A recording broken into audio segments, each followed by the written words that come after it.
Audio Jungle.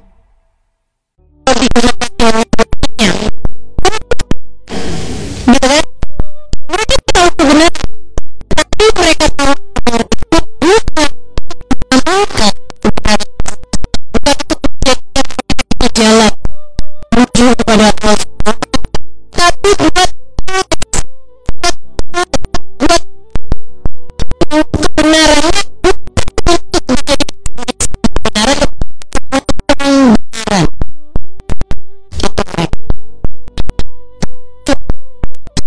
Kalau memang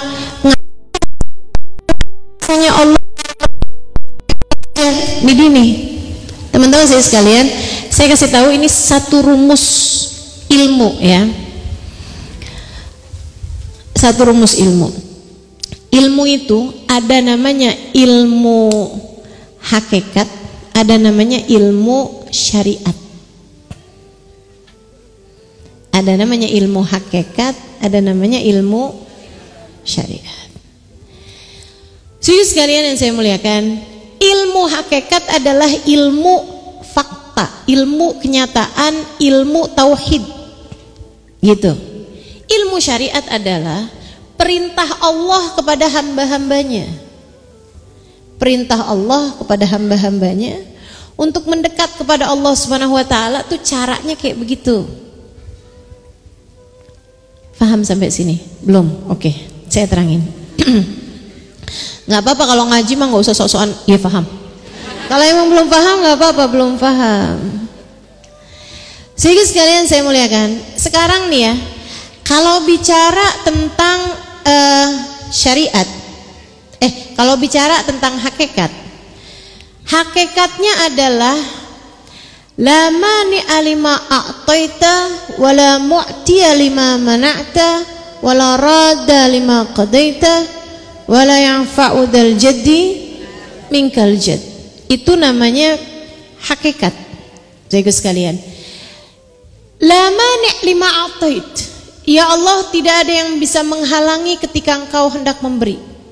Wala mu'ti lima mana'at, ya Allah, tidak ada yang bisa memberi ketika engkau menghalangi.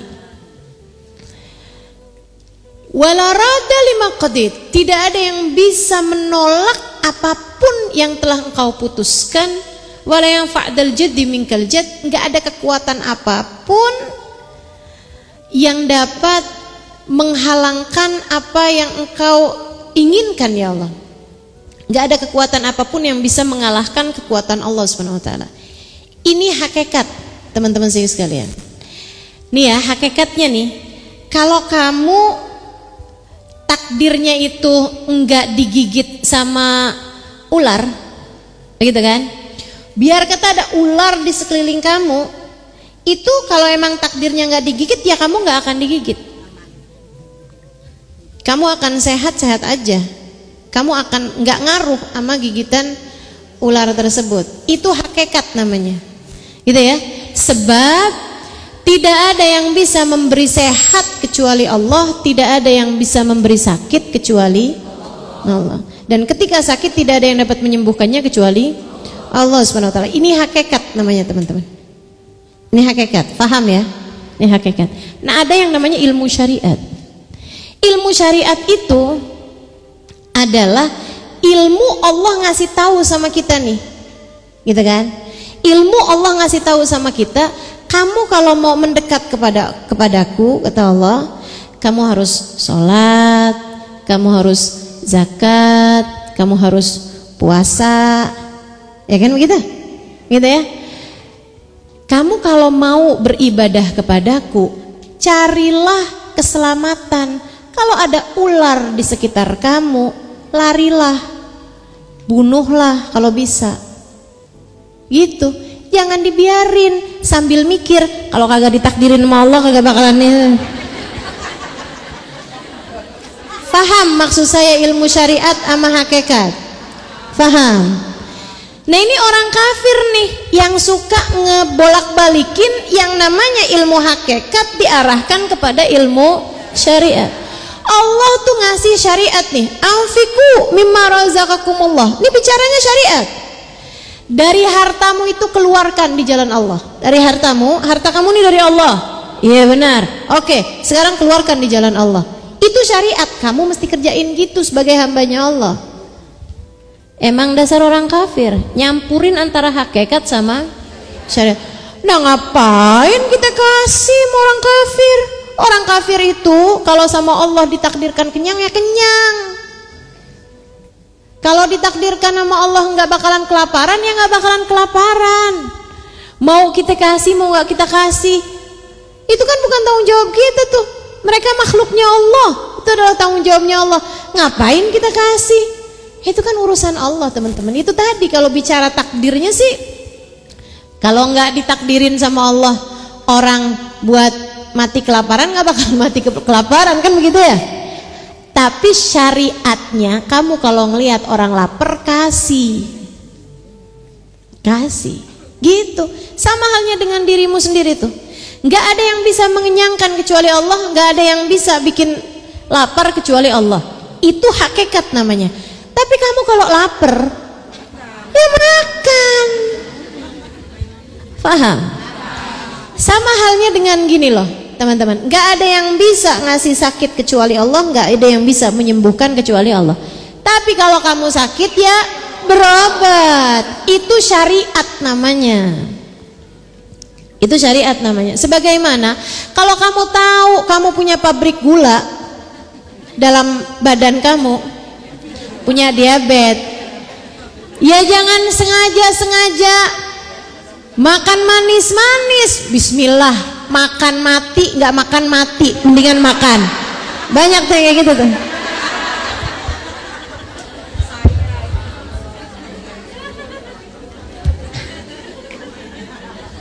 Kamu makan ngikutin hawa nafsu, kemudian dalilnya kalau nggak dikehendaki buat mati nggak bakalan mati.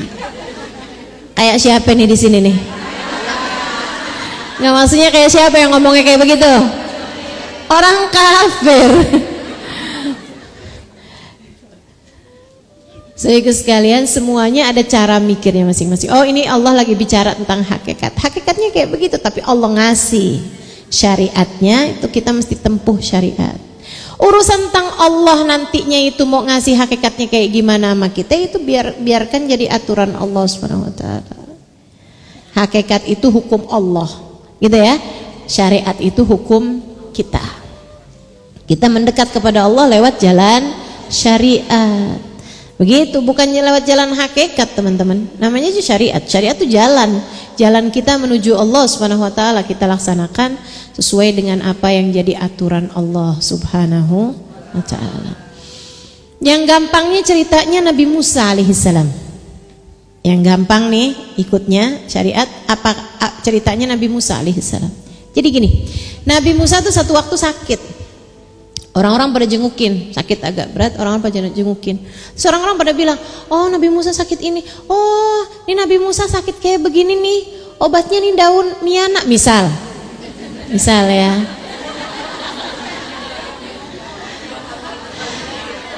Obatnya nih daun kecubung misal gitu. Enggak ya, daun kecubung nggak jadi obat ya. Daun kelor misal gitu, misal. Pokoknya nih udah umum nih, orang sakit kayak begitu tuh obatnya daun miana misal gitu, daun saga misalnya gitu ya. Udah nih umum nih orang-orang tuh kayak gitu. Nabi Musa mikirnya begini nih, ini sakit dari Allah, nggak ada yang bisa menyembuhkan kecuali Allah. Jadi Nabi Musa nggak berobat, sakit aja lama, nggak sembuh. Sampai satu waktu Nabi Musa waktunya berbincang-bincang sama Allah. Nabi Musa nanya sama Allah, ya Rabb, Engkau berikan kepadaku penyakit, tapi kok saya nggak dikasih sembuh ya Allah, padahal saya doa udah gitu kan. Katanya Allah, wahai Musa, karena aku menjadikan syariat kesembuhanmu itu ada pada berobat lewat daun. Ada yang jawab miana, ada yang jawab saga, yang sebelumnya jawab kelor, yang kecubung no. Contohnya banyak soalnya tadi ya. Gitu kan. Oh gitu ya Allah, baiklah. Nabi Musa pun kemudian pulang nyari tuh daun. Akhirnya sembuhlah Nabi Musa. Ya kan? Sembuh nih Nabi Musa. jalanin syariatnya, gitu kan? Udah. Bertahun-tahun kemudian Nabi Musa sakit lagi tuh yang itu. Sakit lagi, akhirnya Nabi Musa kemudian begitu sakit langsung nggak pakai doa, nggak pakai apa, langsung tuh ambil daun miana diminum-minum sama Nabi Musa, kagak sembuh-sembuh. Sampai waktunya Nabi Musa berbincang sama Allah, Nabi Musa nanya lagi, ya Rabb, saya udah berobat, udah jalanin syariatnya, akan tetapi ya Allah, kenapa saya nggak dikasih sembuh juga? Untuk mengingatkanmu Musa bahwa daun tersebut tidaklah menyembuhkan, semuanya yang ngasih kesembuhan adalah aku, Allah. Gitu. Makanya digabungin antara syariat sama hakikat dengan cara kita mah berobat aja, tapi tetap yakin bahwa yang ngasih sembuh adalah Allah. Gitu. Kita mah disuruh sedekah, ya udah sedekah aja, sambil tetap aja jangan di saat sedekah kamu sok-sokan. Ini kalau misalnya enggak saya kasih makan nih mati nih orang, enggak ada. Yang ngasih hidup, yang ngasih mati, yang ngasih kenyang adalah Allah Subhanahu wa taala. Begitu teman-teman, kita jalanin syariat tapi berkeyakinan mengenai hakikat. Gitu. Jangan salah-salah mikirnya, jangan kayak orang-orang kafir. Orang kafir nih suka ngerusakin cara mikirnya orang tuh kayak gitu tuh modelannya tuh. Antara ke hakikat gitu kan ya, antara ninggalin syariat. Begitu mereka. Emang malas aja. Ntar kalau disuruh sholat ngomongnya kayak begitu tuh. Ngomongnya kayak begitu tuh. Surga neraka udah dikasih ketetapan sama Allah. Biar kata saya sholat, saya nggak sholat juga, kalau emang takdirnya saya masuk surga, saya bakalan masuk surga. Ya kan begitu tuh kan? Kalau dibilangin suruh pakai jilbab misalnya begitu kan, bilangnya kan kayak begitu gitu kan. Urusan surga neraka tuh udah ada ketetapannya sama Allah. Yang pakai jilbab kalau ketetapannya nggak masuk surga, nggak bakalan masuk surga. Yang enggak pakai jilbab kalau ketetapannya masuk surga, bakalan masuk surga. Nggak denger apa katanya seorang pelacur masuk surga gara-gara ngasih minum anjing. Dipakai itu dalil. Tuh. Allah udah cerita, Allah udah ngasih tahu tuh modelannya orang-orang yang ingkar padaku, orang-orang yang jauh dariku, orang yang aku halangkan dariku, kayak gitu tuh bahasanya kayak gitu. Nah sambilan kita lihat, kita suka nggak bahasa kayak begitu? Kalau misalnya lagi ibadah males-males, suka nggak kamu mikir kayak begitu? Ah surga neraka udah tetap inilah, nggak usah tahajud. Begitu cara mikirmu? Enggak kayak gitu. Kita berpikir secara syariat sambil kita minta sama Allah, ya Allah selamatkanlah kami, sebab semua kami adalah hamba-Mu, kami tak memiliki apa-apa selain apa yang telah Engkau tetapkan kepada kami. Gitu. Itu yang di belakang-belakang boleh masuk, sebelah sini masih ada kosong tuh sebelah kanan. Betul ya? Sebelah kanan sayap kanan ini masih pada kosong kan? Iya. Coba ibu-ibu tuh jangan bersandar kecuali kepada Allah. Yang di belakang. Ya, biar yang di luar masih bisa masuk gitu. Iya, jadi yang belakang-belakang ini jangan nyari sandaran, Bu, majuan biar yang lain pada bisa masuk. Anut'imallahu insyaallah wa ta'amah in antum illa fi dhalalin mubin. Wa yaqulun, mereka sukaannya juga nantangin. Nih, Allah lagi ngasih tahu bahasa-bahasanya orang-orang yang Allah enggak ridho. Allah enggak ridho. Mata hadzal wa'du in kuntum shadiqin, kalian ribut mulu urusan akhirat gitu. Emang kapan sih? Kalau emang bener kok enggak datang-datang? Coba saya mau lihat kiamat. Bahasanya mereka tuh. Orang kafir tuh dari dulu sampai sekarang tuh ya bahasanya gitu-gitu itu. Kalau emang benar coba kapan gitu, nantangin kan. Masya Allah kebaca banget ya. Mudah-mudahan Allah jauhkan kita, Allah jauhkan kita suka nantangin. Kalau emang benar coba tuh, kalau emang yang benar, kok nggak gini, kok nggak gitu, gitu bahasa mereka. Ma yanzuruna illa sayhatan wahidatan ta'khuduhum wa hum yakhsimun. Padahal mereka tidak menunggu illa sayhatan wahidatan, kecuali satu tiupan aja, ta'khuduhum yang akan membinasakan mereka, wa hum yakhsimun, padahal mereka masih lagi ngobrol, mereka masih lagi bertengkar, mereka masih lagi berdebat. Akan datang waktunya secara mendadak. Jadi yang namanya kiamat itu sih, saya sampai sekarang kalau saya baca-baca gitu kan, masih yang nggak dikira-kira, nggak disangka-sangka. Jadi yang orang-orang sangka itu kayaknya banyak nggak benernya dah. Kiamat akan terjadi pada tanggal 12 bulan 12 tahun 2012. Terus kita disuruh ngapain? Suruh bikin bunker. Ya ampun teman-teman, kalau emang kiamatnya beneran terjadi, ya kagak ada yang bisa selamat lah.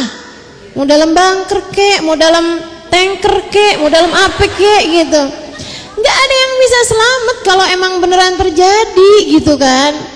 Suruh siap-siapin, siap-siapannya apa? Indomie berapa dus.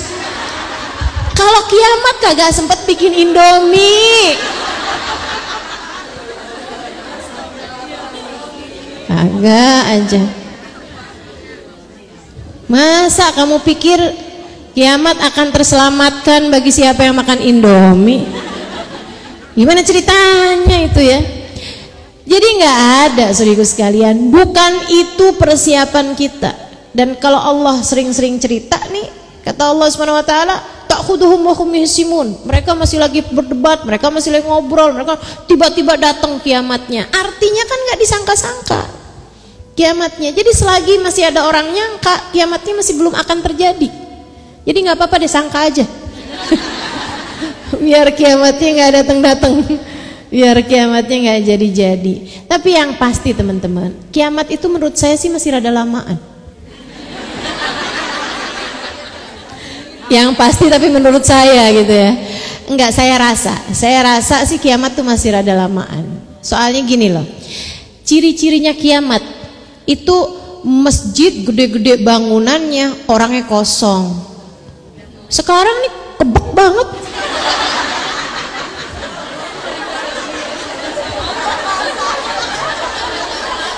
Betul nggak? Iya kan? Saya lihat masjid tambah lama tambah penuh, pengajian di mana-mana tambah nggak cukup tempatnya. Waduh, berarti saya yakin kiamat masih rada lamaan. Mari kita tunda kiamat dengan menghadiri majelis-majelis di masjid-masjid, gitu kan? Gitu. Teman-teman sekalian saya muliakan, cirinya kiamat itu, kiamat Al-Quran hanya sisa tulisannya, tapi nggak ada lagi yang bacanya. Kenapa gitu? Karena orang sudah tidak lagi peduli kepada isinya Al-Quran. Ini kita sekarang bahas, yang kita bahas Al-Quran. Yakin saya kiamat masih lamaan? Enggak kepada kita kiamat terjadi. Tenang teman-teman, tidak kepada kita kiamat terjadi.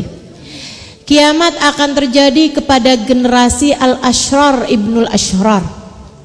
Nah, kalau ini berdasar fakta, hadisnya baginda kita Nabi Muhammad SAW.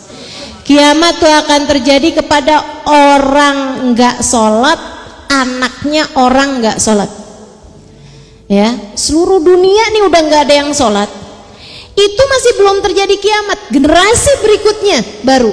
Sebab kalau misalnya nih generasi ini udah nggak ada yang sholat, tapi bapak mereka dulunya masih pada sholat, anak-anak ini masih dapat keberkahan bapak-bapaknya, masih dapat keberkahan ibu-ibunya, nggak akan terjadi kiamat kepada mereka. Sesudah itu baru generasi yang berikutnya yang nggak sholat, tuh berkemungkinan terjadinya hari kiamat. Tapi menurut saya kita nggak usah ribut-ributan urusan kiamat kapan, karena kiamatnya bisa jadi masih 500-600 tahun yang akan datang. Keduluan ajal kita juga nggak akan bisa ngerjain apa-apa juga. Ngapain ribut-ribut tentang urusan kiamat? gitu kan? Yang lebih dekat aja di depan mata. Apa itu? Kematian. Tiap hari ada aja orang meninggal. Sampai hingga waktunya datang, kamu pun menjadi salah satunya.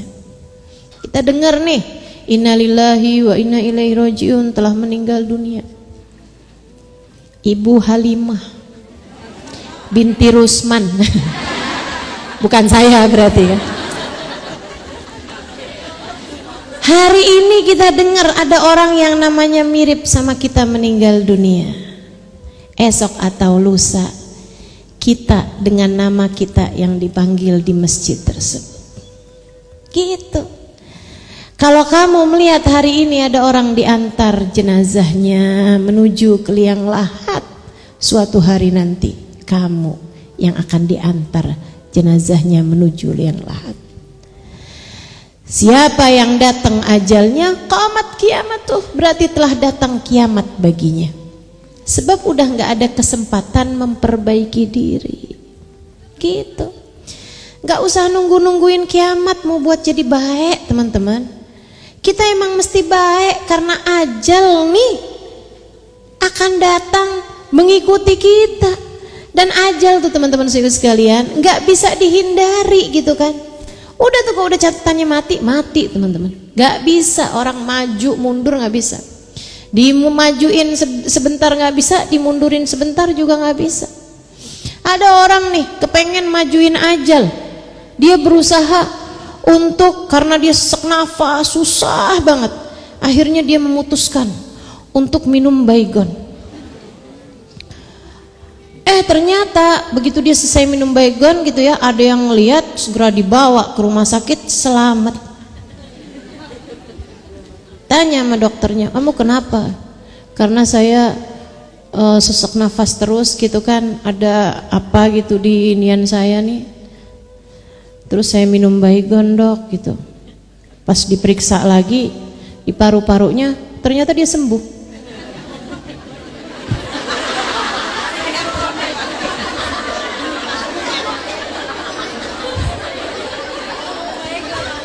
Iya, obat sesak nafas. Masya Allah. Jadi teman-teman, mau apa-apa juga kalau emang belum waktunya nggak bisa. Ada orang nih jatuh cinta tapi nggak direstuin sama orang tuanya. Mereka berdua memutuskan untuk gantilah. Ya ini cerita beneran ini ya. Untuk mereka mau bunuh diri di rel kereta api, gitu kan? Mereka berdiri nih dua-duaan nih di rel kereta api. Subhanallah tuh orang dari rel kereta api jauh nih udah kelihatan kan, wah ini anak mau bunuh diri kayaknya, itu direm. Teman-teman sekalian, berhenti hanya berjarak 2 meter dari badan mereka. Jadi udah siap-siap mati nih, tiba-tiba berhenti.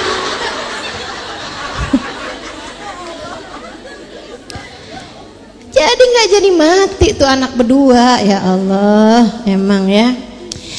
Nggak bisa, yang namanya ajal tuh nggak bisa. Tapi ustazah orang bunuh diri mati banyak, yaitu karena nepatin ajalnya. Karena nepatin ajalnya gitu. Emang berbarengan catatannya, emang ajalnya emang segitu juga, gitu kan? Emang ngepasin aja ajalnya. Yang berusaha untuk mati nggak jadi mati banyak teman-teman. Dan lebih banyak lagi orang kagak bunuh diri mati. Jadi nggak usah pakai bunuh diri. Kalau udah waktunya mati juga. Udah nggak usah repot-repot ya. Udah waktunya mati juga.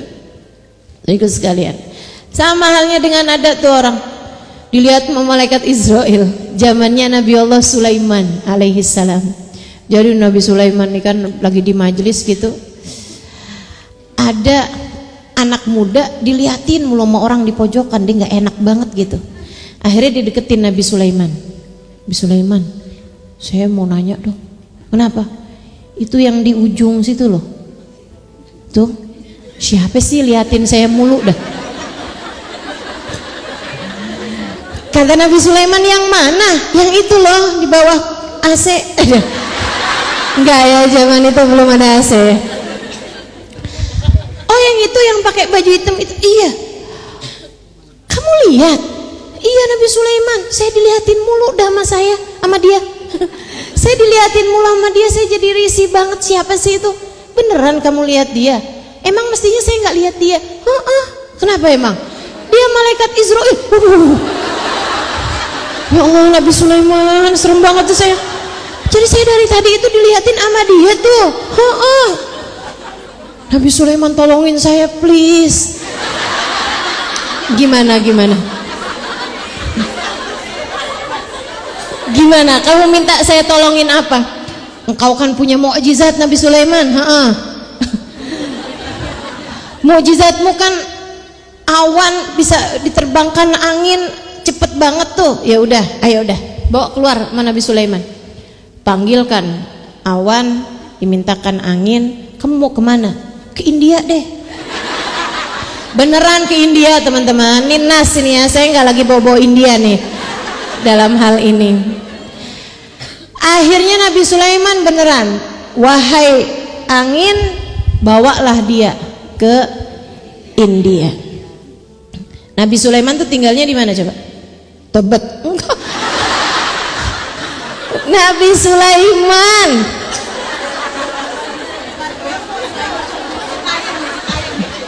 Nabi Sulaiman itu tinggalnya antara di Palestina. Saya pernah diajakin jalan-jalan sama Imam Masjid Aqsa. Itu jalan-jalan sampai ke tempatnya ininya Nabi Sulaiman waktu meninggal dunia barengan sama siapa namanya pasukan jin, pasukan setan yang tetap kerja sampai tongkatnya Nabi Sulaimannya kemakan rayap terus jatuh tuh. Tunjukin nama dia. Itu di belakang sama beliau ya. Itu di belakangnya area Masjidil Aqsa teman-teman. Saya pernah tuh diajakin, bukan saya sendirian, sama rombongan ya. Itu diajakin jalan-jalan sama Imam Masjid Al-Aqsa. Nah itu beliau tuh tinggalnya antara di situ, area Masjidil Aqsa, gitu ya, sama tempatnya Ratu Bilqis. Nah, tuh di mana tempatnya Ratu Bilqis? Di Saba. Di mana Saba? Di San'a. Saya pernah nyampe di San'a. San'a ibu kotanya Yaman sekarang, ya. Dulunya di Aden, sekarang dia di San'a. Saya pernah jalan-jalan ke San'a. Itu saya lihat peninggalan bekas-bekas pilar-pilarnya Ratu Bilqis di Sabah, di daerah San'a. Ustazah kok tahu-tahuan? Ya, emang saya suka jalan-jalan. Ibu-ibu kan kebun raya Bogor mah Ancol mulu. Mana lagi? Kemana biasanya? Monas. Iya nggak apa-apa. Sehingga sekalian yang saya muliakan, nah ini akhirnya terbang ini sama, jadi dari Aqsa daerah sekitaran Palestina itu ya ke Hind, ke India. Itu teman-teman naik pesawat aja nggak bisa loh sejam. Nyampe dia di Hind, di India, begitu turun malaikat Israelnya udah nungguin di situ. Meninggal dunialah dia, dicabut nyawanya di India situ. Ya Allah, saya nggak tahu pasti apa di area Taj Mahal, Bombay apa di mana, yang pasti di India gitu. Akhirnya baliklah si bukan Awan. Orang lagi mau cerita diputus mulu nih. Malaikat Israel ke majelisnya Nabi Sulaiman. Deketin Nabi Sulaiman, kata Nabi Sulaiman, sian Noel tadi no anak muda no. Kamu kesian banget tuh anak muda, kamu liatin mulu. Ampe dia buru-buru minta dianterin ke India sama saya tuh pakai awan, pakai angin. Katanya malaikat Israel, udah saya cabut nyawanya. Lah, saya tuh dari tadi Nabi Sulaiman heran banget sama dia tuh, makanya saya liatin mulu tuh anak. Heran saya, kenapa gitu? Saya diminta nyabut nyawanya dia sejam lagi di India. Nah kenapa anak masih di sini?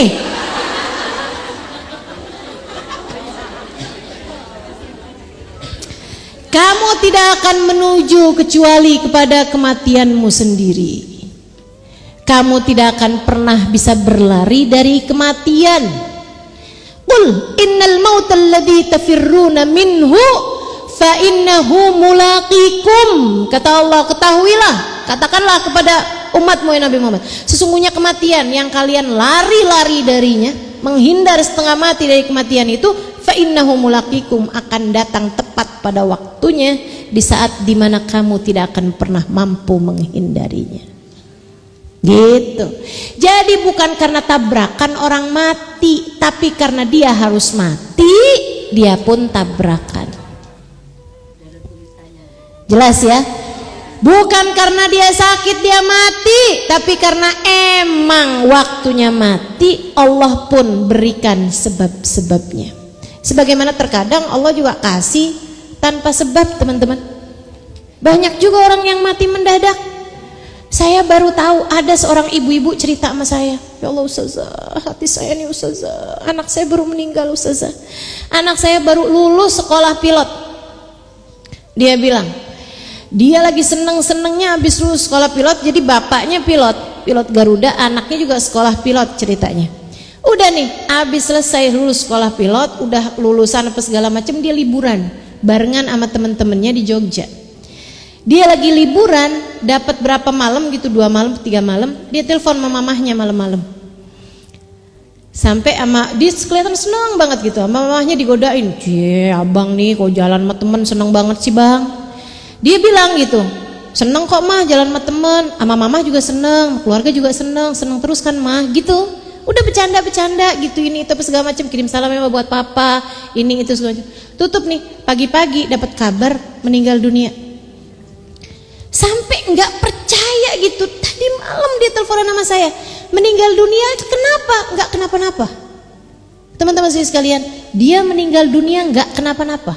Jadi nggak ada apa-apa, sehat semua, badannya meninggal aja gitu, mati mendadak aja gitu, maut fujah aja, nggak ada apa-apa terjadi dalam dirinya. Terus dokter tiba-tiba ngomong kayak begini, "Bu, memang Bu, ada 1 dari sekian orang itu yang punya genetik mati mendadak. Coba ibu tanya katanya sama suami ibu, mungkin dia punya genetik mati mendadak dari keluarganya." Ditanyain ternyata bener. Katanya pamannya tiba-tiba lagi nulis aja gitu, tiba-tiba mati gitu.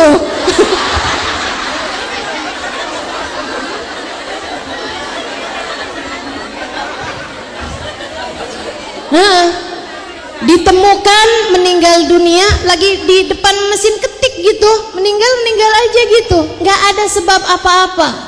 Jadi buat adik-adik jomblo, kalau kamu ada di lamar sama suami, sama calon suami kamu misalnya, mungkin salah satu dari pertanyaan yang kamu perlu tanyakan, kamu punya genetika mati mendadak? Ya Allah Bu, itu ya, abis saya sering dapat cerita orang-orang mati mendadak tuh, saya kalau bangun malam-malam suka pegangin urat nadi suami saya. Alhamdulillah masih hidup. Alhamdulillah masih hidup. Masya Allah, kematian teman-teman sekalian, nggak usah segala nungguin kiamat. Begitu datang kematian, datanglah kiamat bagimu. Nggak bisa ngapa-ngapain. فلا يستطيعون توصية ولا إلى أهلهم يرجعون.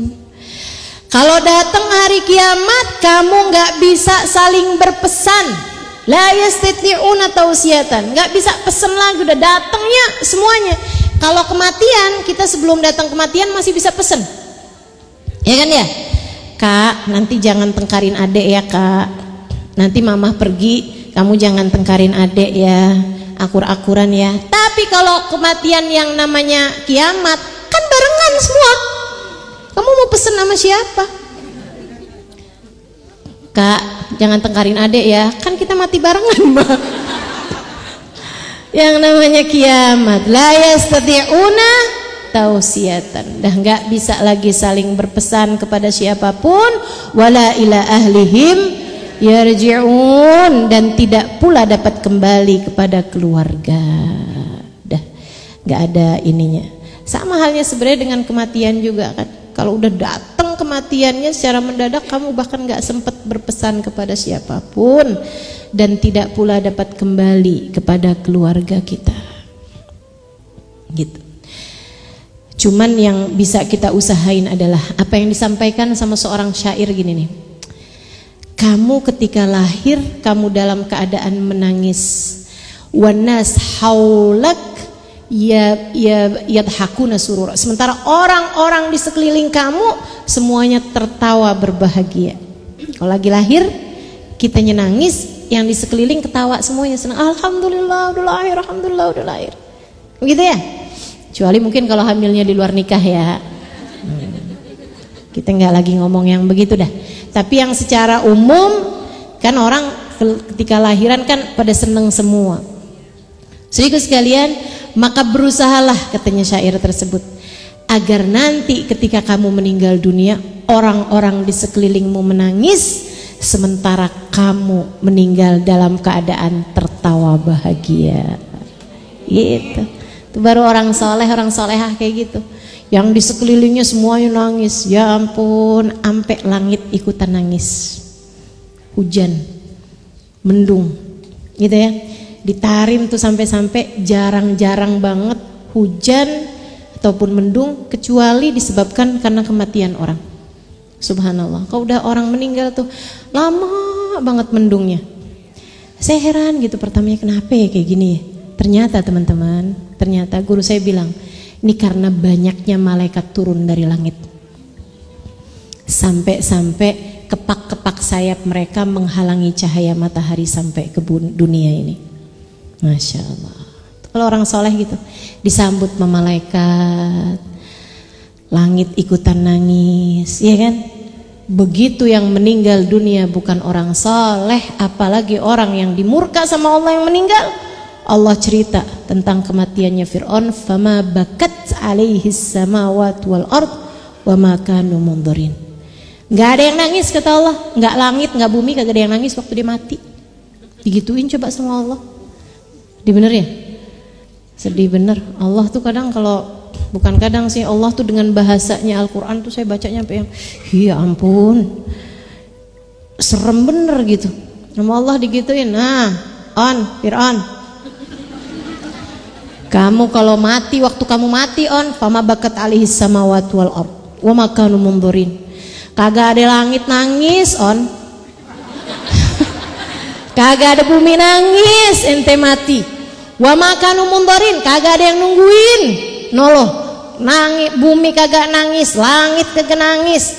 Semuanya pada seneng kamu tinggal, sementara di alam langit nggak ada juga yang nungguin kamu. Kamu mau kemana coba? Ya Allah, serem bener.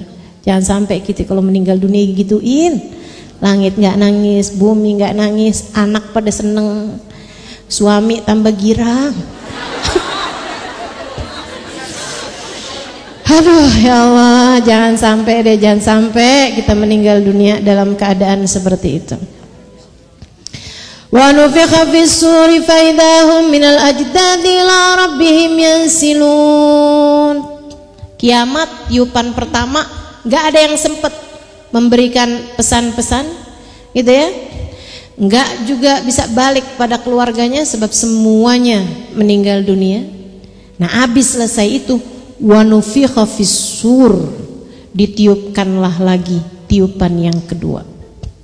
Tiupan yang pertama, malahum illa sayhatan wahidatan ta'khuduhum wa hum yakhisimun. Mereka masih berdebat, masih berat, tiba-tiba tertiuplah sangkakala yang pertama, ditiup oleh malaikat, namanya malaikat Israfil.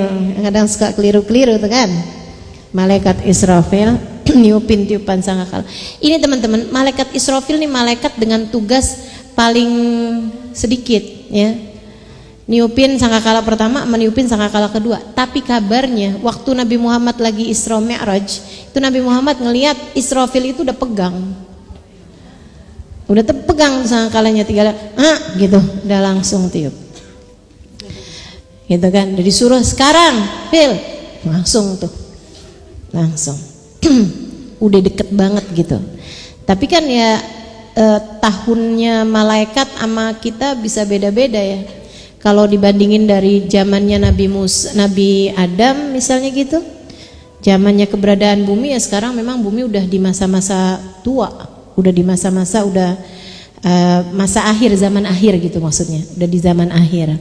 Tapi itu tadi seperti yang tadi saya bilang, kayaknya sih masih ada lamaan. Ya. Nah, habisnya tiupan sangkakala yang pertama, mati semuanya. Gitu kan, baru kemudian wa nufikha fis-sur, ditiupkan lagi yang tiupan yang kedua, faidahum minal ajdadi ila rabbihim yansilun, maka mereka pun seketika keluar dari kuburnya menuju kepada Tuhannya. Itu teman-teman, tiupan yang pertama tuh mati semuanya, termasuk malaikat Israfilnya. Habis malaikat Israfil niupin sangkakala, dianya juga mati. Itu kematian yang benar-benar kematian. Kematian yang itu baru namanya kematian yang dalam arti ketiadaan. Ya, kematian yang benar-benar mati, nggak ada kehidupan, itulah dia. Itulah dia. Tapi kalau kematian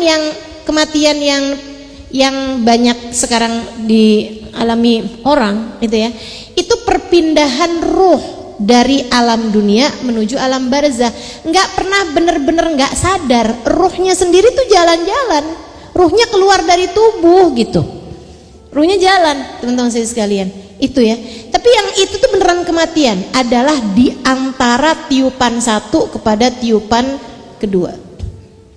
Di masa itu tuh vakum, nggak ada kehidupan, kecoa pun mati, kalajengking mati, nggak ada burung kematian tuh, burung gagak mati juga, semuanya mati. Tinggal tersisa Allah SWT. Malaikat Jibril mati, bidadari mati, semua mati teman-teman. Nggak ada satupun makhluk apapun, semuanya mati. Kullu nafsin dha'iqatul maut, semua yang bernyawa mati waktu itu. Kullu syai'in halikun illa wajhah, semuanya mati, sisa Allah SWT satu. Itu Nabi Muhammad cerita masanya 40 apa? Wallahu a'lam. Ada yang bilang 40 hari, ada yang bilang 40 bulan, ada yang bilang 40 tahun. Wallahu a'lam. Nah, di masa itu Allah Subhanahu wa taala hanya bertanya, limanil mulkul yaum. Allah cerita di ayat yang lain. Limanil mulkul yaum, kata Allah. Allah bertanya, punya siapa nih kerajaan? Punya siapa nih kekuasaan? Mana nih yang ngaku-ngaku berkuasa? Mana nih raja-raja? Mana nih orang-orang yang mikir dia punya power, dia bisa berlaku, punya kekuatan, punya power di atas muka bumi ini? Mana? Mana Amerika, mana Cina, mana Fir'aun, mana Haman, mana Namrud? Gak ada semuanya. Lillahil wahidil, hanya milik Allah lah semuanya. Zat yang esa, Al-Qahar, zat yang maha berkuasa. Sesudah 40 tahun Allah bangkitkan, Allah hidupkan Israfil, malaikat Israfil.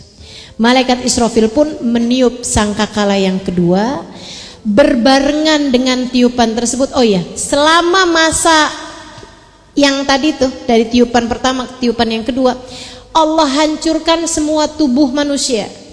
Entah itu yang memang baru-baru terjadinya kiamat, atau memang yang udah pada hancur, tersisa ajbud dhanab. Jadi semuanya tuh udah mati semua gitu ya. Ada yang masih ada badannya, dihancurin juga semuanya sama Allah. Udah semuanya, sampai sisanya cuman ajbud dhanab. Apa itu ajbud dhanab? Tulang belakang sini nih, itu tulang ekor itu teman-teman, katanya dibakar sekalipun nggak bisa hancur. Nah, tulang itu, karena itu yang akan menjadi pertanda seseorang nantinya akan bangkit tuh dari situ gitu. Nah nanti ya, kecuali yang emang dihancurin sama orang atau apa dengan zat-zat tertentu ya, nah itu nantinya juga akan dibikinin lagi sama Allah gitu. Wallahu a'lam. Ala kulli hal, itu nanti itu Allah gantiin buminya, enggak lagi bulat. Sekarang ini kan bulat nih, iya kan? Nah itu wa yubaddilul ard ghairul ard. Allah gantiin buminya lain lagi, semuanya datar. Jadi kalau ada yang bilang bumi datar, iya, tapi bukan sekarang. Tar, mahsyar namanya. Ya, buminya sama Allah dibikin datar. Teman-teman saya sekalian, langit matahari ini jaraknya didekatkan. Kemudian Allah bangkitkan Israfil untuk meniupkan sangkakala yang kedua.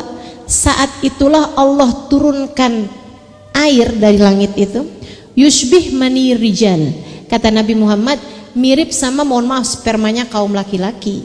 Ketika turun itu ke bumi, langsung tuh manusia dari ajbud dzanabnya itu tumbuh menjadi manusia yang cepat banget, jadi manusia sampai penuh buminya ini, padang mahsyarnya itu penuh banget, sumpek, panas, deket-deketan orang, dalam keadaan sangat sumpek dan banyak banget manusia dihidupkan kembali dari zaman Nabi Adam hingga zaman yang terakhir. Hiruk pikuk manusia, kepanasan, mereka saling kebingungan. Wajah mereka, tinggi mereka hampir sama waktu itu, umur mereka juga hampir sama, sekitaran 33-an tahun. Nggak akan ada perpanjangan umur lagi, nggak akan ada kulit keriput abisnya itu tuh nggak. Jadi kalau yang mau nyari awet tua, tar gak usah dicari. Hari kiamat kamu juga bakalan dikasih awet muda sama Allah. 33 tahun, nggak ada yang gerak umurnya dari situ. Tingginya hampir sama semuanya, teman-teman sekalian. Tapi mukanya sama Allah bisa dijadikan berbeda-beda. Ada yang bercahaya, ada yang sumpek mumet, ada yang hitam, ada yang hitamnya bukan hitam manis ya, hitam ya, hitam kutukan gitu loh. Saudaraku sekalian, kemudian lagi ada yang nauzubillah min dzalik, Allah jadikan wajahnya mirip binatang. Yang tukang ngambilan tuh, duit saudaranya diambil, harta anak yatim diambil, sumbangan buat anak yatim diambil, sebagian sih dibuat beli soto. Teman-teman saya sekalian, yang kayak berani-beranian ngutil-ngutil gitu loh, kan pulang pengajian, sendal cakepan nih, mukanya sama Allah dibikin mirip tikus. Nah tikus kan suka gitu tuh, suka ngambilin dikit-dikit harta orang. Jadi sekalian, ada yang ninggal sholat gitu kan, mukanya ada yang ya gitulah, nggak pernah sholat, mukanya sama Allah dibikin mirip, mohon maaf, mirip babi, gitu ya. Wah macem-macem deh pokoknya, sama Allah tuh bikin macem-macem orang, kayak gitu kondisinya di padang mahsyar. Ada yang enak gak tempatnya? Ada. Ada yang sama Allah dijadikan mereka hamba-hamba pilihan, dibangkitkan di bawah naungan arsy-Nya Allah. Pilihan, tapi juga nggak sedikit, banyak. Dan di sana terdapat para nabi-nabinya Allah, para wali-walinya Allah, dan orang-orang yang tercinta di sisi Allah, ditaruh di bawah naungan arsy-Nya Allah. Di sana ada Nabi Muhammad. Di sana nih yang di bawah naungan arsy-Nya Allah. Semakin dekat sama Nabi Muhammad semakin VVIP. Semakin dekat sama Nabi Muhammad mereka yang paling elit-elit. Ikut sekalian, kalangan-kalangan elit di akhirat tuh adanya di bawah naungan arsy-Nya Allah. Yang lain pada kepanasan, yang di bawah naungan arsy-Nya Allah enggak. Yang lain pada ketakutan, yang di bawah naungan arsy-Nya Allah enggak. Yang lain pada kesusahan, yang di bawah naungan arsy-Nya Allah enggak. Hamba-hamba tercinta di sisi Allah Subhanahu wa taala. Allahumma ij'alna minhum. Amin. Amin ya rabbal alamin. Yang di sana enggak. Itu yang Allah ceritakan ketika Allah menceritakan tentang keluarga Nabi Muhammad yang terdiri dari Sayyidah Fatimah, Sayyidina Ali bin Abi Thalib dan putra-putri mereka. Ketika mereka satu waktu Sayyidina Husain sakit, mereka bernadar kalau Husain sembuh mereka akan puasa 3 hari. Mereka pun berpuasa. Sayyidina Ali bekerja, siang tersebut beliin bahan makanan, Sayyidah Fatimah masak, waktunya buka, mereka hampir buka, ada yang ngetuk pintu. Ternyata orang-orang miskin. Sian banget. Akhirnya makanan mereka kasihin kepada orang miskin di luar tersebut. Mereka nggak buka kecuali air putih. Sahurnya air putih juga, puasanya 3 hari berturut-turut. Sayyidina Ali kembali kerja, Sayyidah Fatimah siangan kembali masak, habis dapat bahan makanan dari Sayyidina Ali. Kemudian waktunya mau buka, ada lagi yang ngetuk pintu. Dilihat ternyata anak-anak yatim kurus-kurus, ceking-ceking. Sayyidah Fatimah nggak sampai hati minta keluarin makanan, mereka makan dengan lahap, tidak menyisakan selain air putih saja. Sahur lagi air putih. Hari ke-3 Sayyidina Ali kembali bekerja, Sayyidah Fatimah kembali memasak. Udah waktunya maghrib, lemas, setengah mati semuanya anak-anaknya. Waktunya maghrib, ujian Allah emang besar ya pada hamba-hamba tercinta di sisinya. Saudaraku sekalian, ada lagi tawanan perang, hampir pingsan di depan pintu rumah mereka. Diambilin makanan, dimakan sama orang-orang tersebut, tidak menyisakan apapun selain air putih. 3 hari 3 malam berpuasa, 3 hari berpuasa, mereka nggak sahur, nggak buka kecuali dengan air putih saja. Dan mereka nggak cerita ke siapa-siapa. Kita nggak tahu ceritanya, andai nggak karena Allah yang menceritakannya dalam Al-Quran. Malaikat Jibril turun malam hari itu kepada Nabi Muhammad, pegang tangan Nabi Muhammad seraya mengatakan, hani'an bi ahli baitika ya Rasulullah. Selamat atas prestasi keluargamu wahai Rasulullah. Nabi Muhammad nanya, prestasi apa Malaikat Jibril? Nabi Muhammad bahkan nggak tahu apa yang sudah terjadi pada keluarganya.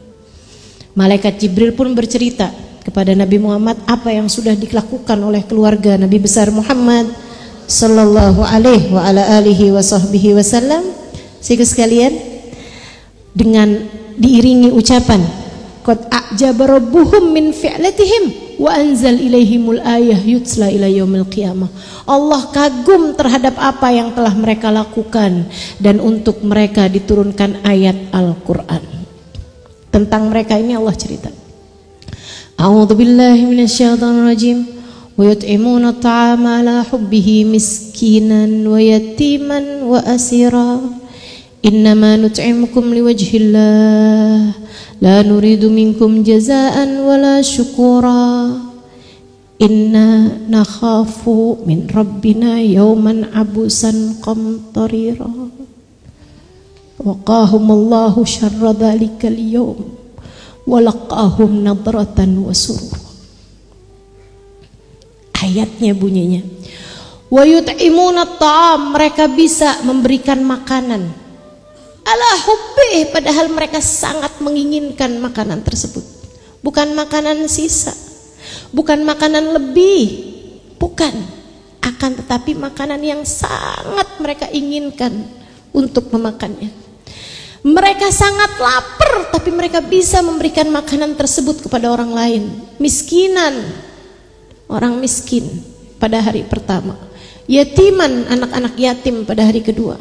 Wa asira, tawanan-tawanan perang pada hari yang ketiga. Innama nut'imukum liwajhillah.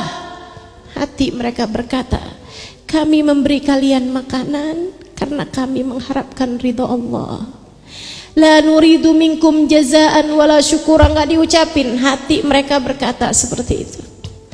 Kami tidak berharap balasan apapun dari Allah. Dunia, nggak ngarep balasan dunia. Nggak ada ceritanya mereka ngasih biar hartanya tambah banyak. Mereka ngasih biar besok-besok nggak akan pernah kelaparan lagi, nggak ada. Nggak ngarepin balasan dunia. Wala syukura, bahkan tidak berharap ucapan terima kasih, teman-teman. Nggak diucapin terima kasih sekalipun nggak jadi masalah buat mereka. Lantas apa yang mendorong kalian melakukan perbuatan sampai segitu besarnya wahai keluarga Nabi? Innama nut'imukum liwajhillah la nuridu minkum jazaa'an inna nakhafu min rabbina yawman abusan qamtarira. Kami berbuat seperti ini karena kami takut terhadap hari di mana wajah-wajah ketakutan dan kepanikan pada hari itu. Kami takut dengan keadaan kami di padang mahsyar. Kami mengerjakan ini sebagai sebuah investasi untuk menyelamatkan kami hari itu. Tabungan kami berbuat di dunia ini biar kami selamat di hari itu. Di hari dimana wajah-wajah abus, wajah-wajah panik, komtoriro, ketakutan, cemberut, abus, komtoriro, penuh dengan ketakutan, penuh dengan kekhawatiran.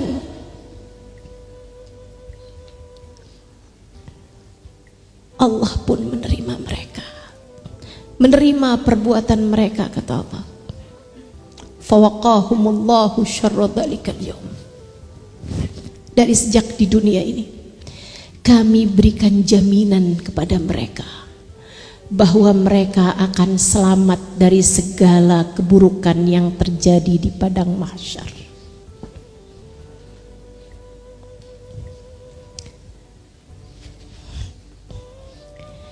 Jaminannya sudah datang untuk mereka, belum untuk kita. Kita masih punya banyak PR, teman-teman. Kita masih perlu banyak berbuat, teman-teman. Mereka udah ada jaminannya. Kita belum ada ayat yang menceritakan bahwa kita akan selamat. Kita belum punya jaminan dari Allah disampaikan lewat Rasulullah. Gak ada. Kita belum punya jaminannya. Jadi nggak tahu nih di padang mahsyar nanti itu di manakah kita berada. Saya nggak tahu di padang mahsyar nanti itu di mana saya berada. Kamu nggak tahu di padang mahsyar itu di mana kamu berada. Keadaan seperti apa kamu saat itu? Yang sudah dapat jaminan mereka Sayyidah Fatimah, Sayyidina Ali, Sayyidina Hasan, Sayyidina Husain, Sayyidah Zainab, Sayyidah Ummu Kalthum.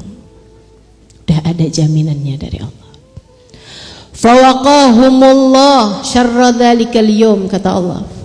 Walaqahum nadratan wa surura. Allah akan menjumpai mereka sedangkan mereka nadratan, wajah mereka berseri-seri, wa surura, dan penuh dengan kebahagiaan.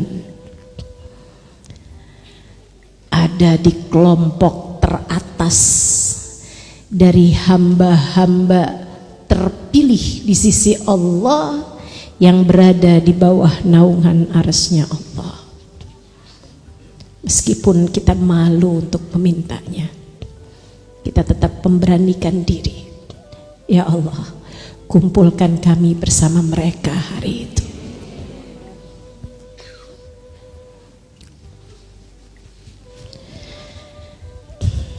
Wa nufikha fis-sur fa idahum minal ajdathi ila rabbihim yansilun.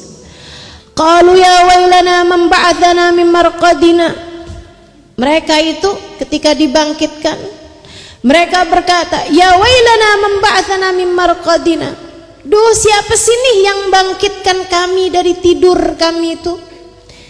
Hadza ma wa'adar rahman.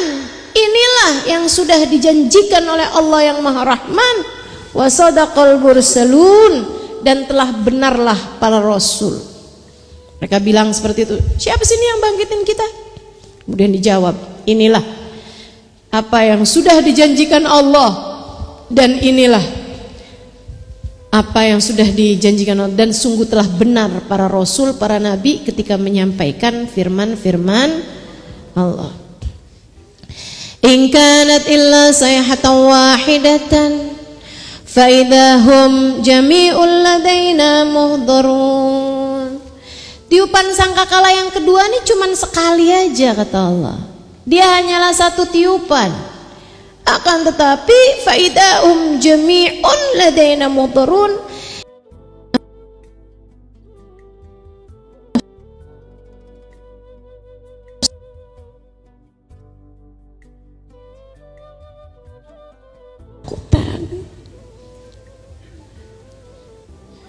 Kalau Allah memperlakukan adil kepada saya takut. Betapa banyaknya kesalahan-kesalahan dan dosa-dosa yang andai Allah tidak memaafkan saya, termasuk dirimu, hancurlah kita. Kalau Allah berlaku adil, memperhitungkan setiap kesalahan mata, setiap kesalahan telinga. Kalau Allah berlaku adil, memperhitungkan setiap kata-kata yang keluar dari lisan kita. Kalau Allah berlaku adil, memperhitungkan setiap bahasa yang ada dalam hati kita. Kalau Allah mau berlaku adil, memperhitungkan setiap suudzon yang ada dalam hati kita, hancurlah kita teman-teman. Kita hanya minta pada Allah ampunannya. Di hari-hari baik, di bulan-bulan baik seperti ini, kita minta kepada Allah, ya Allah ampuni ya Allah, ampuni ya Allah. Jangan pernah berbuat adil kepada kami ya Allah. Akan tetapi sayangilah kami, bantu kami, ampuni kami ya Allah. Jangan perlakukan adil kepada kami ya Allah. Akan tetapi karuniakanlah kepada kami ampunanmu, rahmatmu. Bukankah engkau berkata wa rahmati wasi'at kulla syai', dan rahmatku melingkupi segala sesuatu. Bukankah engkau berkata wa rahmati wasi'at ghadabi wa rahmati sabaqat ghadabi, dan rahmatku mendahului murkaku. Kita minta pada Allah Subhanahu wa taala rahmatnya senantiasa insyaallah mengiringi langkah kehidupan kita, amin ya rabbal alamin. Jadi serem nih, saya udah baca ayat Allah nggak akan pernah berbuat zalim, saya malah serem. Ya Allah, ya Allah, jangan perlakukan kami dengan adil. Kami rasanya tidak akan selamat jika engkau perlakukan kami dengan seadil-adilnya. Jangan perhitungkan kami dengan adil ya Allah, jangan. Maklumi aja, lewatin aja, ampuni aja, gugurin aja ya Allah, sebagaimana engkau berbuat seperti itu kepada hamba-hamba yang engkau cintai. Kita kalau anak-anak kita bikin salah kan kita maafin aja tuh, kita maklumin aja. Kita mau Allah kayak begitu sama kita insya Allah.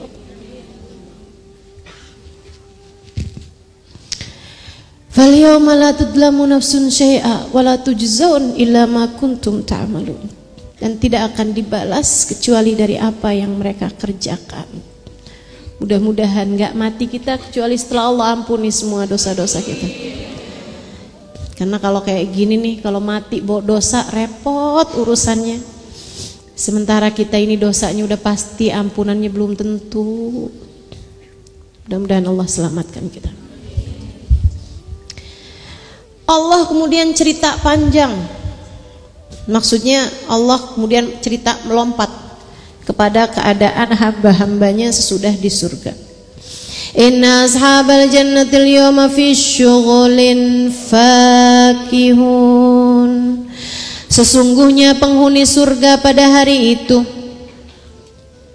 inna ashabal jannah, sungguhnya penghuni surga al-yawm pada hari itu, fi syughulin, dalam kesibukan, fakihun, mereka bersenang-senang.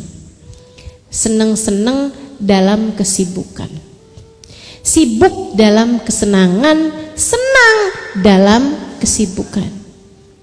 Apa kesibukannya? Nih teman-teman, ketika saya ngaji sama para habaib-habaib, Sebagaimana yang teman-teman tahu, saya banyak ngajinya sama para habaib. Dulu sebelum saya ngaji sama para habaib, saya kira ketika nanti penghuni surga tuh bersenang-senang, saya pikir kesenangan-kesenangannya itu adalah jenis-jenis kesenangan yang waktu di dunia tuh diharamkan, hari itu diperbolehkan. Karena kayak sering banget gitu dengar gitu kan, nggak apa-apa itu diharamkan di dunia soalnya nanti kamu akan diperkenankan di surga. Iya gak sih? Kayak selalu aja kan dibilangnya tuh kan kayak begitu gitu. Kayak yang khamr diharamkan di dunia, ntar di akhirat di surga boleh gitu kan. Kayak mohon maaf, laki-laki sama perempuan pacaran, deket-deketan, peluk-pelukan apa segala macam gitu. Bahkan mohon maaf, berhubungan intim gitu kan, di luar suami istri kan haram tuh. Tapi kan di surga nanti kan diperkenankan, kan dikasih tuh ada bidadari, begitu kan ya. Sehingga sekalian yang saya muliakan, saya tuh dulu berpikir kesenangannya itu adalah jenis-jenis kesenangan yang kayaknya waktu di dunia kalian gak diperkenankan, di akhirat nanti gitu kalian diperbolehkan, sehingga orang tuh di akhirat tuh akan seneng-seneng yang model kayak gitu. Saya kira dulunya kayak gitu. Kamu mungkin mengira hal yang sama? Ketika saya ngaji sama para habaib, barulah saya paham, enggak gitu. Kesenangan di surga nanti adalah jenis kesenangan yang sama yang dirasakan oleh para ahlilah di dunia. Kesenangan apa itu? Kesenangan berkumpul dalam mengingat Allah. Kesenangan bercerita tentang Allah. Kesenangan bersama-sama menghadap memandang Allah. Kesenangan bersama-sama merindukan Nabi Muhammad, tapi sudah bertemu dengan Nabi Muhammad. Kesenangan itulah yang akan dirasakan oleh ahli-ahli surga. Bukan kesenangan-kesenangan rendahan yang dipikir sama orang-orang, teman-teman. Dan kesenangan jenis itu di akhirat nanti Allah sudah akan bayarkan sebagai DP waktu di dunia ini. Adakah kamu senang ketika berkumpul mengingat Allah? Adakah kamu senang ketika berkumpul bersama-sama merindukan Rasulullah? Pernahkah kamu bersenang-senang dalam rangka hatimu bahagia membahas firman-firman Allah? Jika kamu merasakan kesenangan itu pernah Allah berikan di dunia, bisa jadi itu adalah uang muka yang Allah bayarkan untukmu kelak di akhirat nanti. Tapi kalau kamu ngerasa, saya kok nggak pernah ya, saya nggak pernah seneng hadir majelis, ya terpaksa aja sih. Saya nggak pernah gitu seneng hadir majelis maulid, baca sholawat menabi. Seneng apanya, desek-desekan, seneng apanya gitu. Kayak nggak ada seneng-senengnya deh. Misalnya gitu, kamu nggak pernah seneng tahajud? Nggak ada, boro-boro seneng tahajud, ngantuk yang ada iya. Nggak pernah seneng membahas firman Allah, boro-boro baca Quran baru seayat dua ayat udah ngantuk setengah mati, bosen. Kamu nggak pernah seneng ketika menghadap Allah dalam sholat saat sujud gitu? Nggak pernah, apaannya? Seneng di mananya? Capek. Hati-hatilah, introspeksilah mumpung belum datang waktunya. Jangan-jangan kesenangan kamu, kesibukan kamu di kesenanganmu di dunia ini, jangan-jangan akan dibayar Allah dengan kesibukan yang sangat jauh berbeda di akhirat nanti. Sibuk ketakutan, sibuk panik, sibuk berharap pertolongan dan kamu tidak mendapatkannya. Sibuk memanggil-manggil orang-orang yang ternyata tak dapat berbuat apa-apa pada hari itu. Karena kamu sewaktu hidup di dunia sibuk mencintai yang salah, sibuk melakukan yang salah, sibuk berkesenangan dengan kesenangan yang salah. Hati-hati, sebab semuanya akan dibalas, semuanya akan dirasakan kepadamu. Mudah-mudahan Allah selamatkan kita semua. Hum wa azwajuhum fi dhilalin 'alal araiki muttaqiun. Ahli surga itu kata Allah, mereka sama pasangan-pasangan halal mereka. Itu yang namanya pasangan sampai di surga, teman-teman. Makanya baik-baik. Baik-baik sama pasangan kamu ya. Ustazah dia lagi.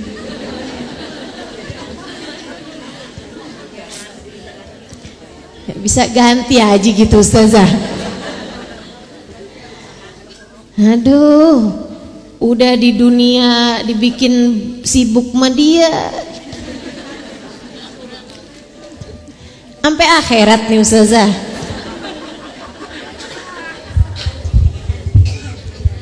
Tuh dia tuh, hati-hati nih, hati-hati. Ayatnya bilangnya kamu mau pasangan. Di surga nih kamu mau pasangan kamu. Hati-hati. Kalau nggak kayak begitu, takutnya jangan-jangan kamunya nggak di surga. Betul nggak? Ngeri bener. Sebab nih sama pasangannya tuh ntar sampai ke surga, teman-teman. Kalau nggak sama pasangannya, takutnya nggak ada di surga, kan begitu. Mudah-mudahan Allah jadikan yang jadi istri di sini semoga semuanya jadi istri yang solehah. Sehingga kamu bersama dengan pasanganmu nanti di hari akhirat bisa seperti yang diceritakan Allah Subhanahu wa taala. Hum wa azwajuhum fi dhilalin 'alal araiki muttaqiun. Mereka dan istri mereka fi dhilalin, berada di bawah tempat-tempat yang teduh, alal araik, bersandar di atas alal araik, di atas dipan-dipan mereka, muttaqiun, mereka sandaran, duduk-duduk bersandar-sandar. Makanya saya kalau ngeliatin majelisnya para habaib gitu, itu pasti tuh yang tua-tua guru-guru tuh sandaran di depan gitu kan, yang lainnya pada ngumpul gitu. Nah, ada juga tuh kadang-kadang kalau majelis mereka santai, berapa ulama-ulama gitu kan, semuanya pada melingkar sandar-sandaran gitu. Saya setiap kali ketemu begitu, entah majelisnya habaib, entah majelisnya hubabah gitu kan, hubabat gitu, saya begitu masuknya, ya Allah, ini dia nih, surga sebelum surga, surga sebelum surga. Di majelis-majelis mereka teman-teman nggak akan pernah disebut aib-aib orang lain. Lisan mereka terlalu suci untuk menyebutkan aib-aib orang lain di majelis mereka. Di majelis-majelis mereka yang adalah salaman, ucapan-ucapan keselamatan, doa-doa indah. Di majelis-majelis mereka yang ada adalah zikrullah, cerita-cerita tentang para kekasih-kekasih Allah, cerita-cerita tentang baginda Nabi besar Muhammad, cerita tentang para sahabat-sahabat Nabi Muhammad, cerita tentang orang-orang soleh. Saya saksinya, saya salah satu di antara yang banyak melihat majelis-majelis yang seperti itu, saudaraku sekalian yang saya muliakan. Untuk kemudian kita lihat seperti apa majelis-majelis yang biasa kita duduki, tempat-tempat perkumpulan-perkumpulan kita dengan kawan-kawan kita, dengan keluarga kita, apa yang sering jadi obrolan-obrolan kita. Kita bisa lihat ciri-cirinya nih mirip sama ahli neraka apa mirip sama ahli surga.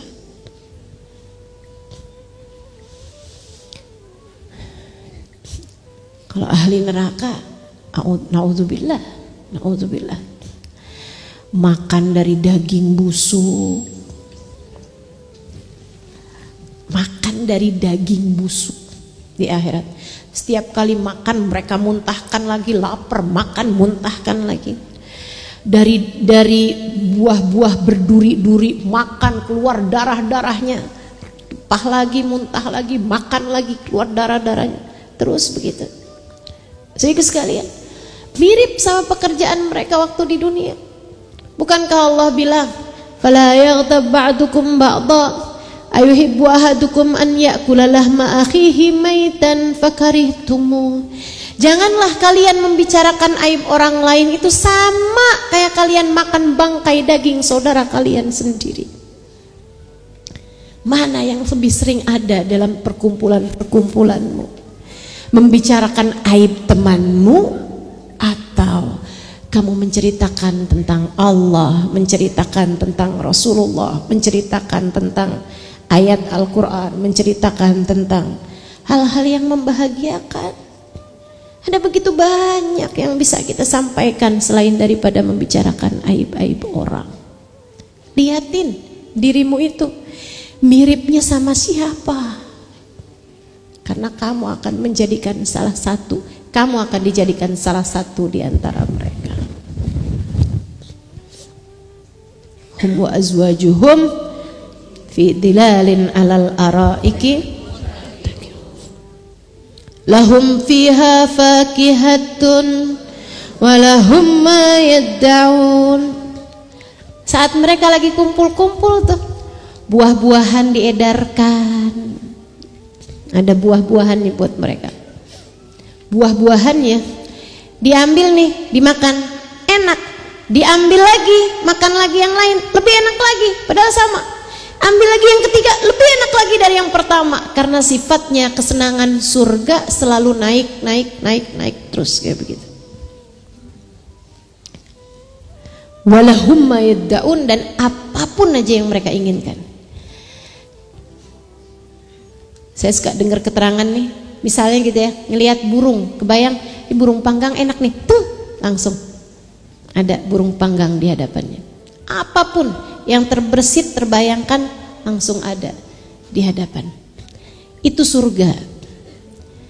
Dunia ini kita belum surga, ya.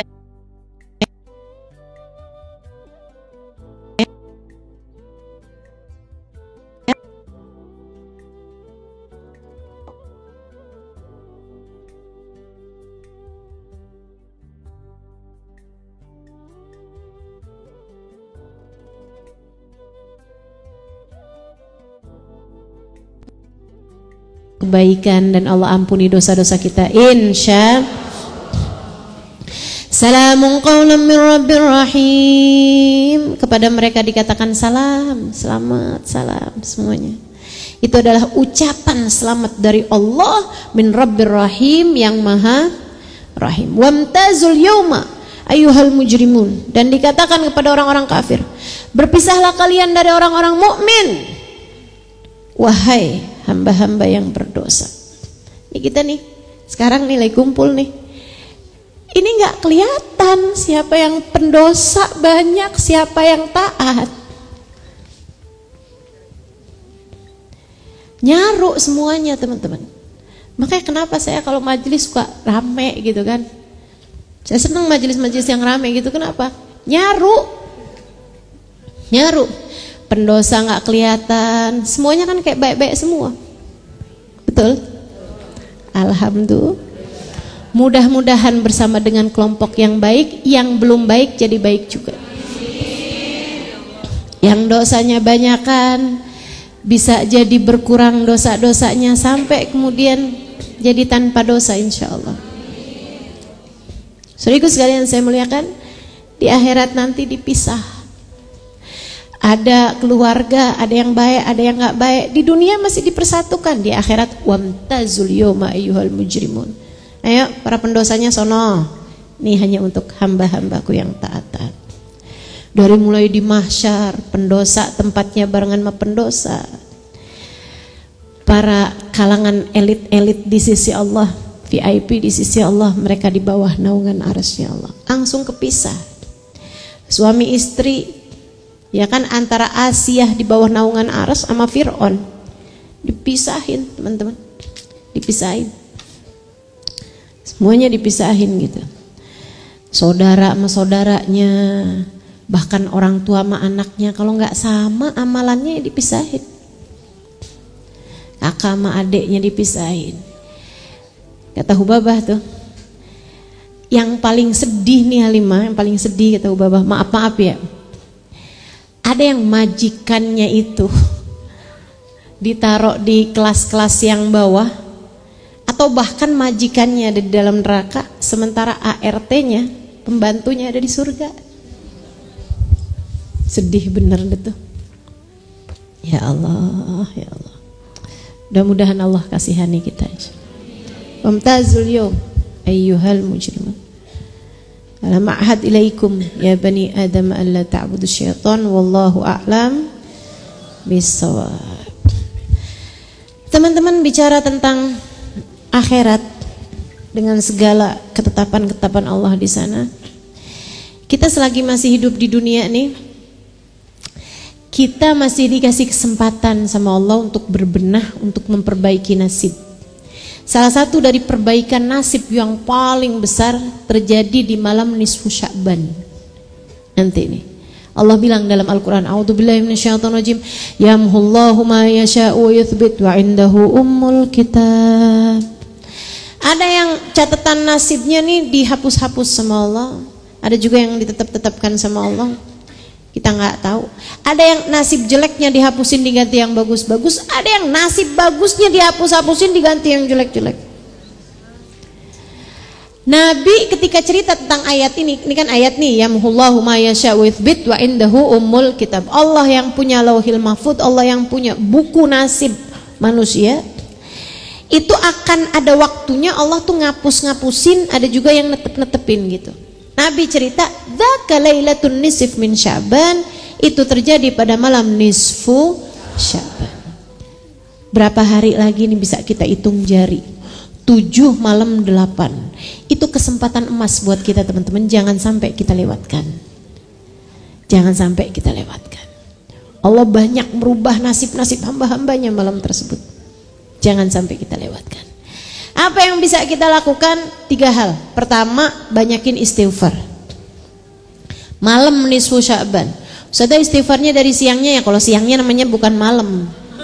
Ya, malam nisfu Sya'ban. Ya namanya istighfar mah bagus-bagus aja, cuman maksud saya malam itu juga kamu jangan sampai enggak baca istighfar gitu. Banyakin baca istighfar sebelum tidur atau apa gitu. Pokoknya terus banyakin istighfar.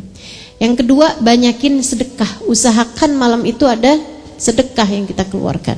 Malam ya, usahakan ada sedekah yang kita keluarkan. Ustazah susah bener mau sedekah, keluar dulu malam-malam. Ya sekarang mah gampang, udah di tangan, bisa transfer pakai M-banking bagi yang punya, ya kan? Nggak punya Ustazah minta tolong sama orang. Ada banyak cara teman-teman. Masalahnya cuma mau apa nggak mau gitu aja, ya kan? Kalau kamu mau, kamu bisa kok gitu. Sedekah tuh malam, gitu ya. Sama yang ketiganya, kita amalin apa yang diamalkan sama para ulama-ulama sepanjang zaman ini ya, ngamalin ini. Jadi kalian nggak usah khawatir, ikut aja, ikut aja. Kalau buat saya sih, andai nggak ada yang ngajarin kecuali 1 orang guru saya gitu, saya ikut. Betul apa enggak? Apalagi ini dilakukan sama ulama-ulama sepanjang zaman. Saya mondok banyak tempat teman-teman, semuanya ngajarin yang sama. Malam nisfu Sya'ban baca Yasin 3 kali. Semuanya sama. Ulama-ulamanya ngajarin yang sama. Dari Indonesia sampai ke luar negeri semuanya sama ngajarinnya. Habib Zain di Madinah ngajarin yang sama. Habib Umar di Hadramut ngajarin yang sama.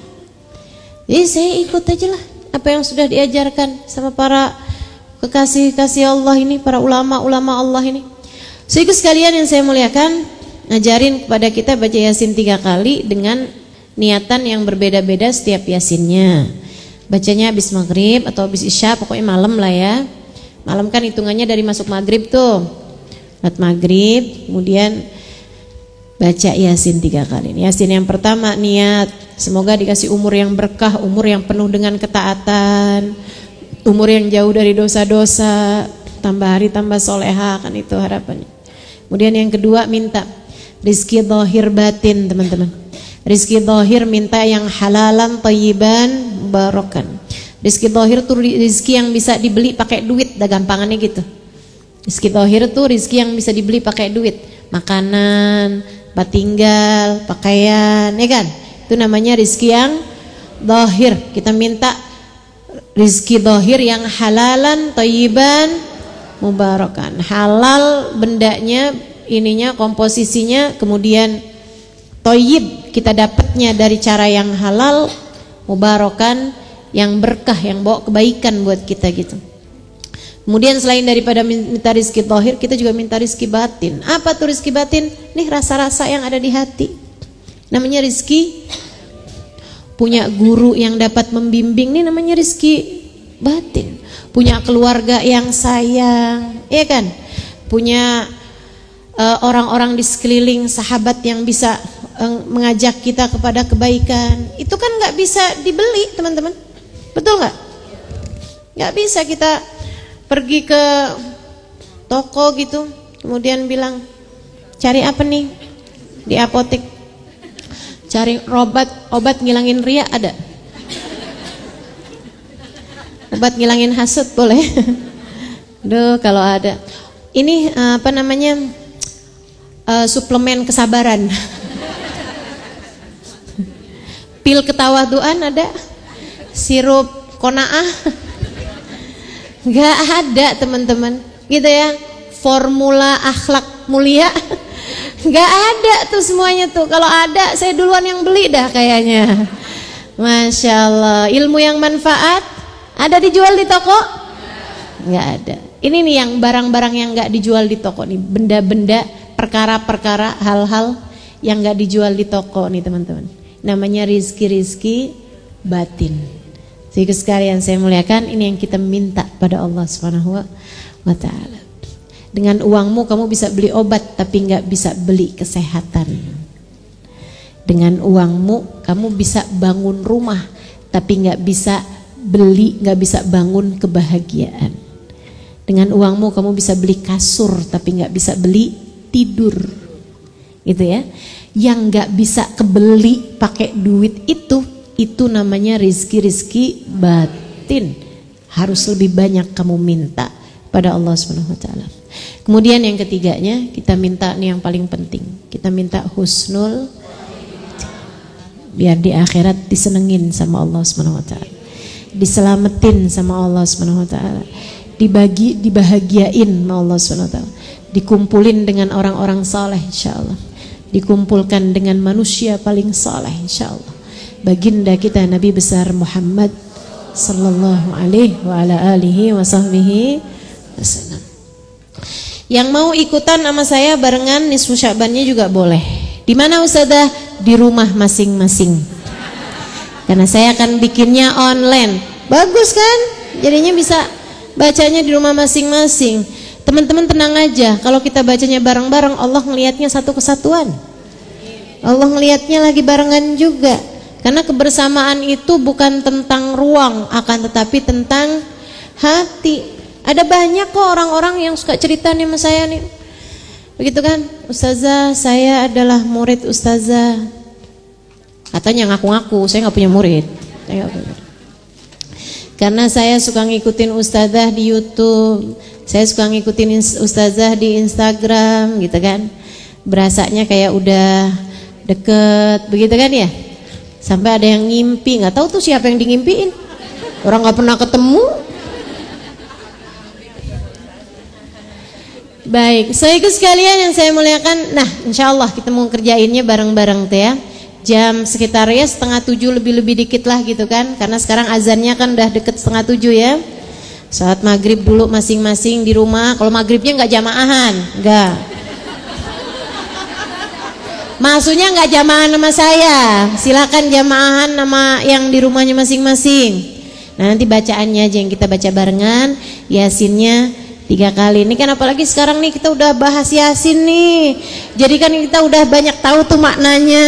Wah, seneng bener baca Yasin, udah cerita nih, cerita Antokiyah. Iya kan?